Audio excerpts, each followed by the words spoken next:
I'm regretting entertaining this already.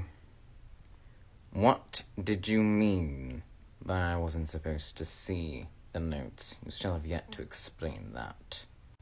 Right, yes, my apologies.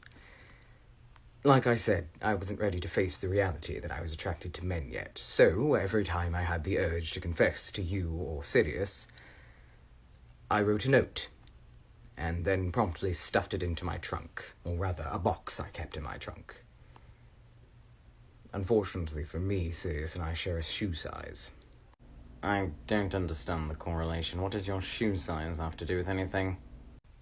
Well, during our 4th year, Sirius had noticed that my footwear was, how did he put it? Held together by the dirt in the seams alone? So he'd gifted me a few of his old pairs. Mostly because I refused to let him buy me new ones, though I have a sneaking suspicion the ones he gifted me weren't as old as he let on. Anyways, cut to 6th year, my box. On top of said box was where I kept my extra pairs of shoes. And one very unfortunate incident in potions led to Sirius's being soaked with, slug slime.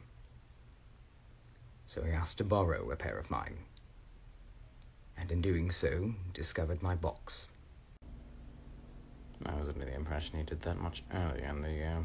Go on. I was horrified, of course. I had amassed somewhere in the neighbourhood of 50 to 60 notes at this point. I won't specify how many were meant for you or for him. You wrote more about me than you did Black, didn't you? Anyways, I didn't know how he'd react. I assumed up until that point that he was straight. Evidently not so much. And he assumed all the notes were for him. I didn't correct him. This doesn't happen to coincide with the day that I found you two snogging in the 3rd floor broom closet, does it? Oh, look who's finally caught up. Yes, we did.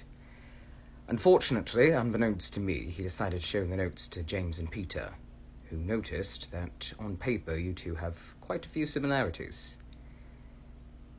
Well, you know the rest. Yes, I started receiving love notes from a secret admirer in the form of charmed paper cranes that would land on my desk. For weeks I replied back to these notes, until we finally decided on a meeting spot. Only there was no secret admirer there, just your 3 friends, mocking me for believing I, of all people, could have a secret admirer.